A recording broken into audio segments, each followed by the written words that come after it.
ఓం శ్రీ గణేశాయ నమః. శ్రీ సరస్వత్యై నమః. శ్రీపాదవల్లభ నరసింహ సరస్వతి.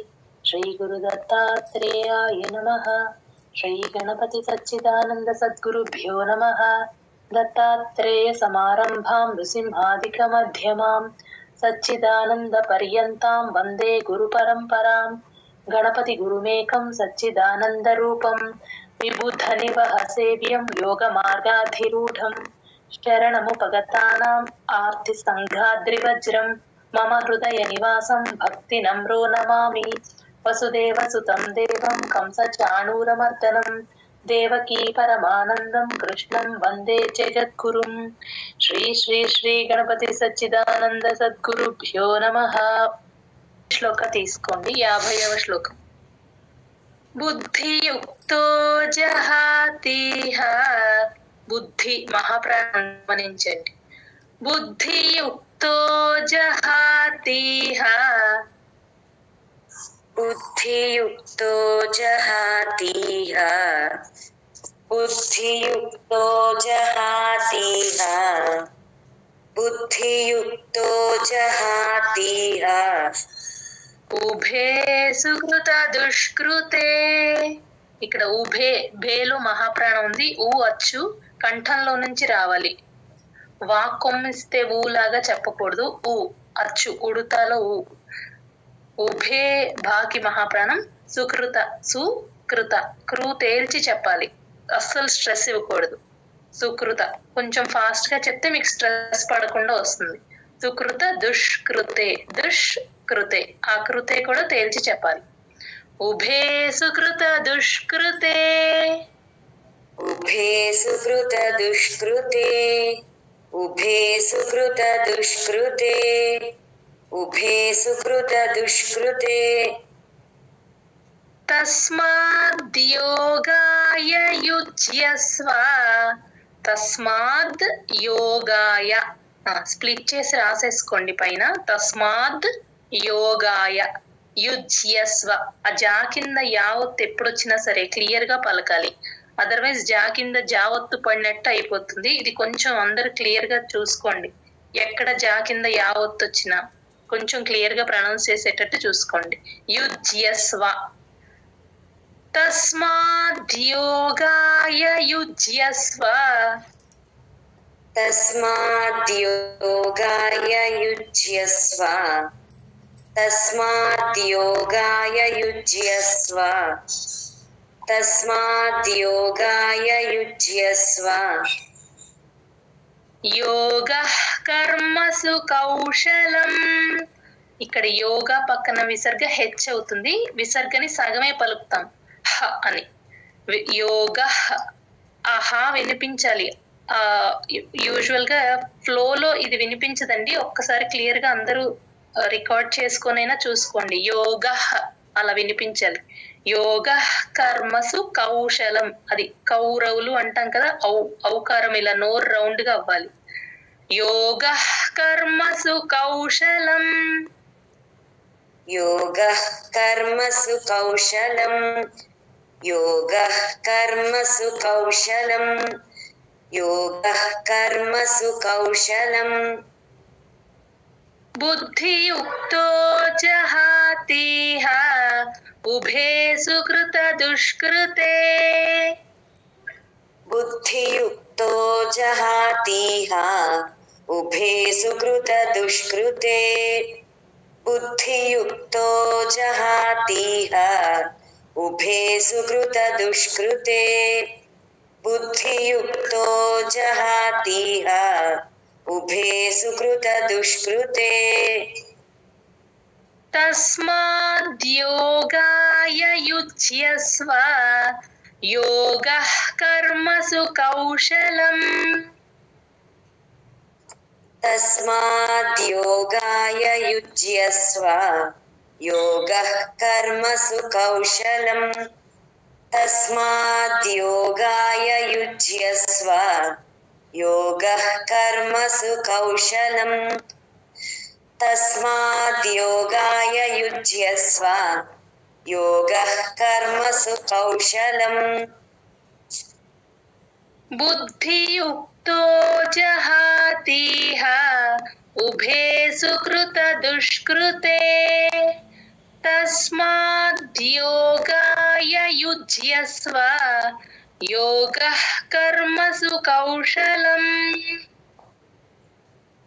बुद्धियुक्तो जहातीह उभे सुकृत दुष्कृते तस्माद्योगाय युज्यस्व योगः कर्मसु कौशलम् बुद्धियुक्तो जहातीह उभे सुकृत दुष्कृते तस्माद्योगाय युज्यस्व योगः कर्मसु कौशलम् बुद्धियुक्तो जहातीह उभे सुकृत दुष्कृते तस्माद्योगाय युज्यस्व योगः कर्मसु कौशलम् बुद्धियुक्तो जहातीह उभे सुकृत दुष्कृते तस्माद्योगाय युज्यस्व योगः कर्मसु कौशलम् बुद्धियुक्तो जहातीह उभे सुकृत दुष्कृते तस्माद्योगाय युज्यस्व योगः कर्मसु कौशलम् बुद्धियुक्तो जहातीह उभे सुकृत दुष्कृते तस्माद्योगाय युज्यस्व योगः कर्मसु कौशलम् बुद्धियुक्तो जहातीह उभे सुकृत दुष्कृते तस्माद्योगाय युज्यस्व योगः कर्मसु कौशलम् बुद्धियुक्तो जहातीह उभे सुकृत दुष्कृते तस्माद्योगाय युज्यस्व योगः कर्मसु कौशलम् जय गुरुदत्त జై గురుదత్త. శ్లోక నెంబర్ 51వ శ్లోకం. కర్మజం బుద్ధియుక్తా హి కర్మజం బుద్ధి మహాప్రాణం దా కింద దావత్తు మహాప్రాణం భూకి దాని కలుపుకొని బుద్ధి మహాప్రాణం పడేటట్టు చెప్పాలి. కర్మజం బుద్ధియుక్తా హి ఇక్కడ హీకి దీర్ఘం లేదండి, గమనించండి అందరూ. చెప్పండి. कर्मजं बुद्धियुक्ता हि कर्मजं बुद्धियुक्ता हि कर्मजं बुद्धियुक्ता हि ఫలం త్యక్త్వా మనీషిణః ఫలం ఫలం అనకూడదు, ఫలం పాకి మహాప్రాణం పెడతాం. ఇది అందరూ కొంచెం గమనించుకోండి. ఫలం ఫలం అనేస్తారు, ఫా వాడకూడదు, ఎఫ్ వాడకూడదు. పాకి మహాప్రాణం ఫలం.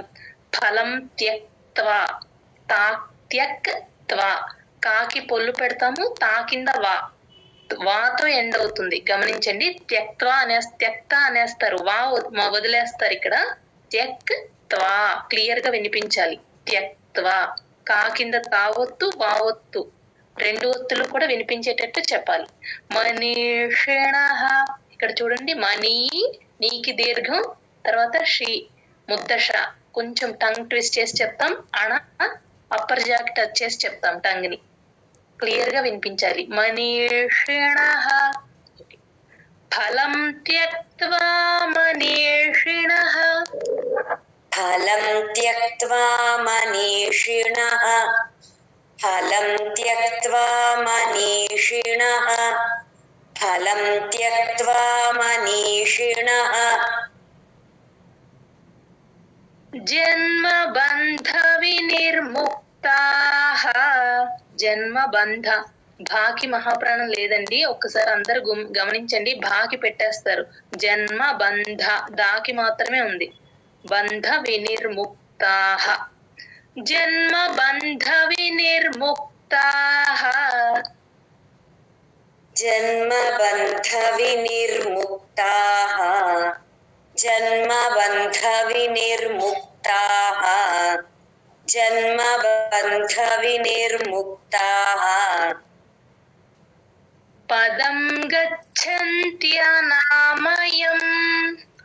పదం గచ్చంత చాకి చావొత్తు మహాప్రాణం గాకి చాని జాయిన్ చేసి చెప్పాలి గచ్చంత్య ఎప్పుడైనా చాకి చావొత్తు వచ్చినప్పుడు గాలి బయటకు వదిలితేనే చావొత్తు వినిపిస్తుంది మీకు మహాప్రాణం వినిపిస్తుంది గచ్చంత్య ఆ తా కింద యావత్తు కూడా క్లియర్ గా వినిపించాలి పదం గచ్చంత్యనామయం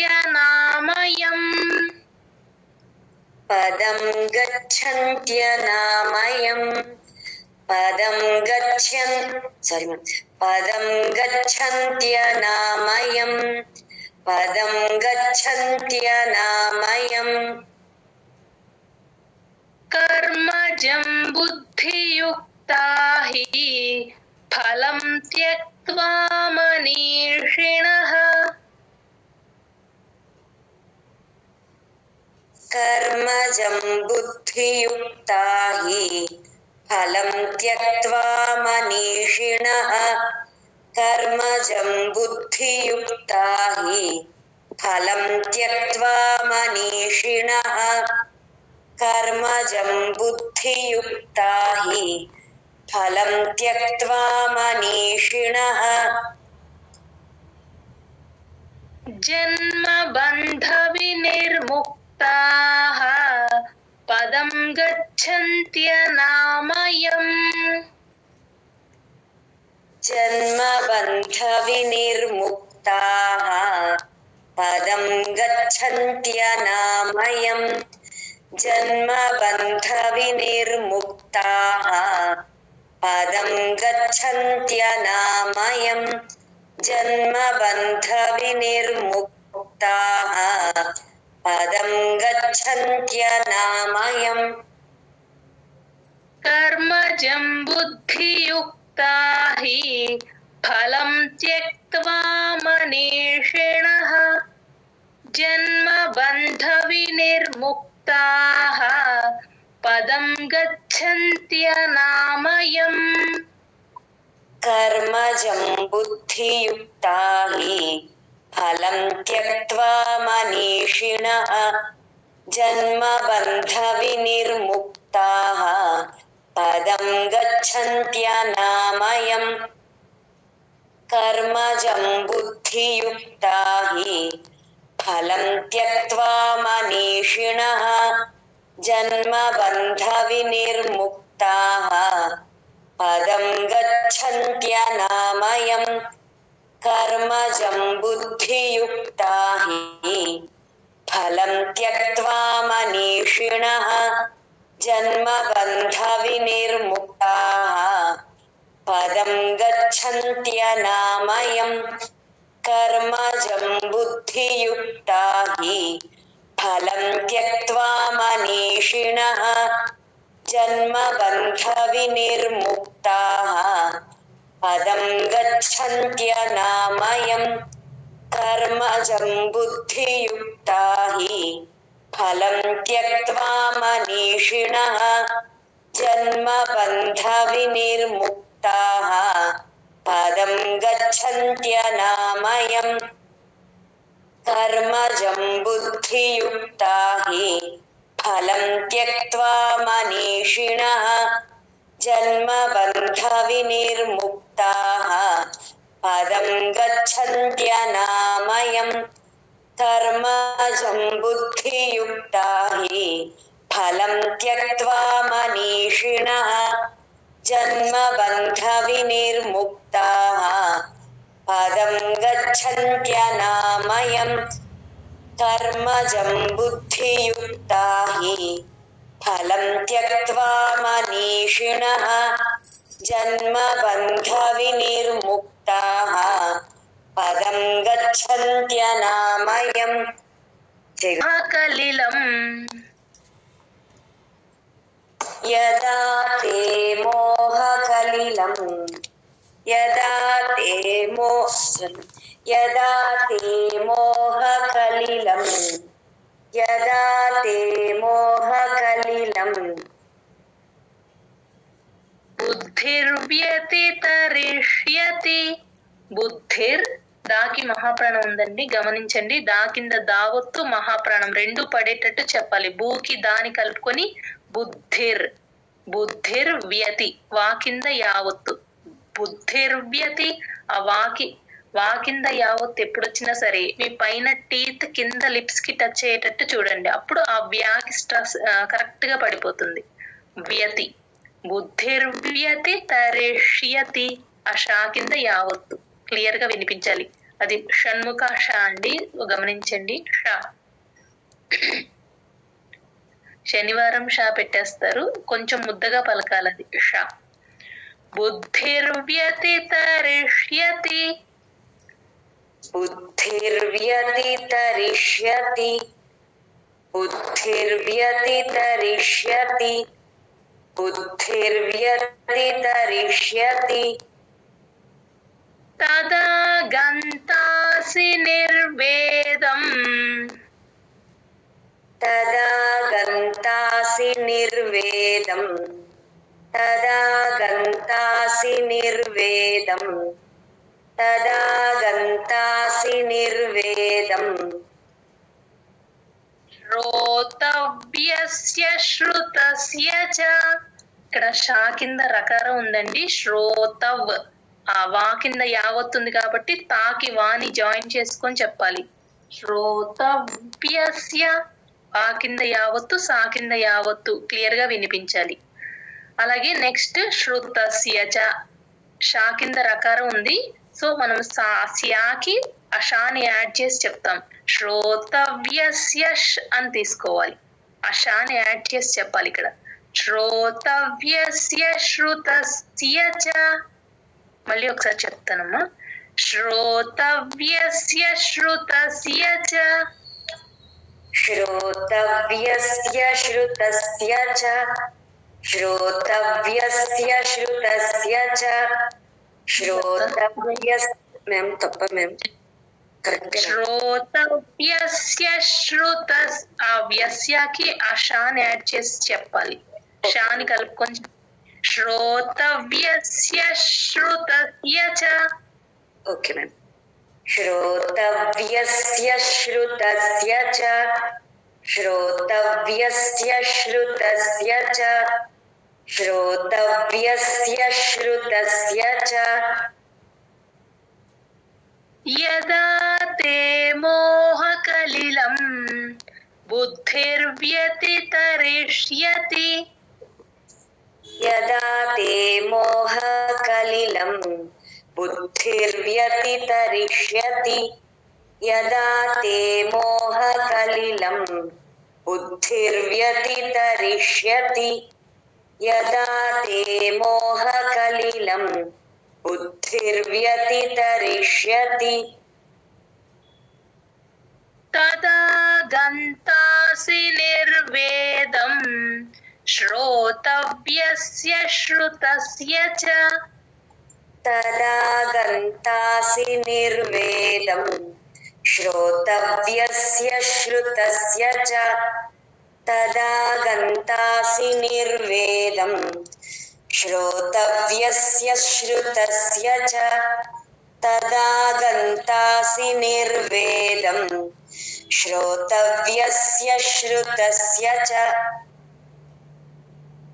యదా తే మోహకలిలం బుద్ధిర్వ్యతితరిష్యతి, తదా గంతాసి నిర్వేదం శ్రోతవ్యస్య శ్రుతస్య చ. యదా తే మోహకలిలం బుద్ధిర్వ్యతితరిష్యతి, తదా గంతాసి నిర్వేదం శ్రోతవ్యస్య శ్రుతస్య చ. యదా తే మోహకలిలం బుద్ధిర్వ్యతితరిష్యతి, తదా గంతాసి నిర్వేదం శ్రోతవ్యస్య శ్రుతస్య చ.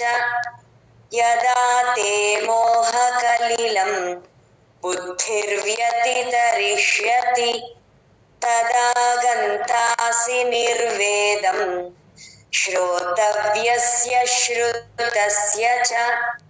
यदा ते मोहकलिलं बुद्धिर्व्यतितरिष्यति तदा गन्तासि निर्वेदं श्रोतव्यस्य श्रुतस्य च यदा ते मोहकलिलं बुद्धिर्व्यतितरिष्यति तदा गन्तासि निर्वेदं श्रोतव्यस्य श्रुतस्य च यदा ते मोहकलिलं बुद्धिर्व्यतितरिष्यति तदा गन्तासि निर्वेदं श्रोतव्यस्य श्रुतस्य च यदा ते मोहकलिलं बुद्धिर्व्यतितरिष्यति तदा गन्तासि निर्वेदं श्रोतव्यस्य श्रुतस्य च यदा ते मोहकलिलं बुद्धिर्व्यतितरिष्यति तदा गन्तासि निर्वेदं श्रोतव्यस्य श्रुतस्य च। जय गुरुदत्त मैम। 53rd శ్లోక అండి. ఈ వీక్ సిలబస్ లో ఇది లాస్ట్ శ్లోక. 53rd శ్లోక 53వ శ్లోకం. శృతి విప్రతిపన్నాతే. శృతి షా కింద రావస్తుంది, SHRU అని తీసుకోవాలి. శృతి రకారం క్లియర్ గా వినిపించాలి. శృతి విప్రతి వీకి పాని యాడ్ చేసుకొని చెప్పాలి. పా కింద రకారం ఉంది కదా, పాని యాడ్ చేసుకొని విప్ అని చెప్పేసి లోపలికి లిప్స్ క్లోజ్ చేసి విప్రతి అంటే కరెక్ట్ గా స్ట్రెస్ పడిపోతుంది. విప్రతి పన్నాతే నా కింద నా వస్తుందండి, గమనించండి. శృతి విప్రతిపన్నాతే. శృతి విప్రతిపన్నాతే. శృతి విప్రతిపన్నాతే. శృతి విప్రతిపన్నాతే. యదా స్థాస్యతి నిశ్చలా. యదా సా కింద ఒత్తు థా, THA థా అండి. కొంచెం కష్టం పలకడం. స్థా వచ్చినప్పుడు కొంచెం మహాప్రాణం గట్టిగా పలకాలి దీన్ని. స్థాస్యతి అలా. స్థాకి సాని యాడ్ చేసుకుని స్థాస్ యతి, స్థాస్యతి క్లియర్ గా వినిపించాలి. యకారం ఎక్కడొచ్చినా సరే. నిశ్చల, నిశ్చల చాతో ల్యాండ్ చేస్తాం. చ. యదా స్థాస్యతి నిశ్చలా. యదా స్థాస్యతి నిశ్చలా. యదా స్థాస్యతి నిశ్చలా. యదా స్థాస్యతి నిశ్చలా. సమాధావచలా బుద్ధిః. సమాధా దాకి మహాప్రాణం ఉందండి, గమనించండి. సమాధావచలా బుద్ధిః. ఇక్కడ విసర్గ హి అవుతుంది. బుద్ధిలో ధీకి మహాప్రాణం, దా కింద దావత్తు ఉంది. బుద్ధిః. సమాధావచలా బుద్ధిః. సమాధావచలా బుద్ధిః. సమాధావచలా బుద్ధిః. సమాధావచలా బుద్ధిః. తదా యోగమవాప్స్యసి. తదా యోగమవాప్. పా కింద సావత్తు యావత్తు రెండు వినిపించాలి. మవాప్ సియసి. సా కింద మవాప్ పెన్సిల్ తో రాసేసుకోండి. యూజువల్ గా ఇక్కడ కొంచెం మవాప్సెసి అని చెప్పేస్తారు, అంటే సా కింద యావత్తు క్లియర్ గా వినపడకుండా చెప్పేస్తారు. మవాప్ సియసి వినిపించాలి, సా కింద యావత్తు కూడా. మవాప్ సా కింద యావత్తు పెట్టుకోండి. మవాప్ సియసి. ఓకే. తదా యోగమవాప్స్యసి. తదా యోగమవాప్స్యసి. తదా యోగమవాప్స్యసి. తదా యోగమవాప్స్యసి. శృతి విప్రతిపన్నాతే. యదా స్థాస్యతి నిశ్చలా. श्रुति विप्रतिपन्ना ते यदा स्थास्यति निश्चला श्रुति विप्रतिपन्ना ते यदा स्थास्यति निश्चला श्रुति विप्रतिपन्ना ते यदा स्थास्यति निश्चला समाधावचला बुद्धिः तदा योगमवाप्स्यसि समाधावचला बुद्धिः तदा योगमवाप्स्यसि समाधावचला बुद्धिः तदा योगमवाप्स्यसि समाधावचला बुद्धिः तदा योगमवाप्स्यसि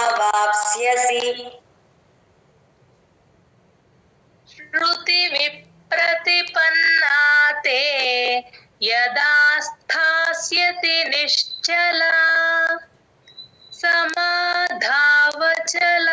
बुद्धिः तदा योगमवाप्स्यसि श्रुति विप्रतिपन्ना ते यदा स्थास्यति निश्चला समाधावचला बुद्धिः तदा योगमवाप्स्यसि श्रुति विप्रतिपन्ना ते यदा स्थास्यति निश्चला समाधावचला बुद्धिः तदा योगमवाप्स्यसि श्रुति विप्रतिपन्ना ते यदा स्थास्यति निश्चला समाधावचला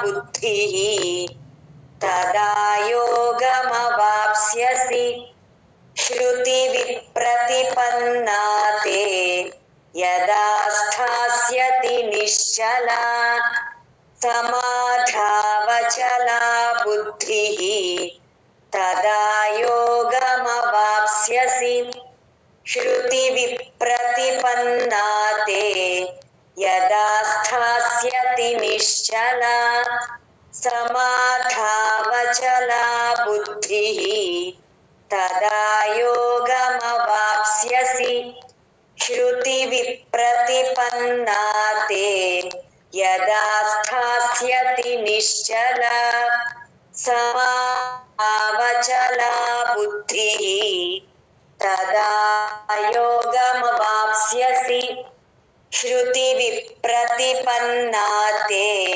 यदा स्थास्यति निश्चला समाधावचला बुद्धिः तदा योगमवाप्स्यसि। जय गुरुदत्त मैम।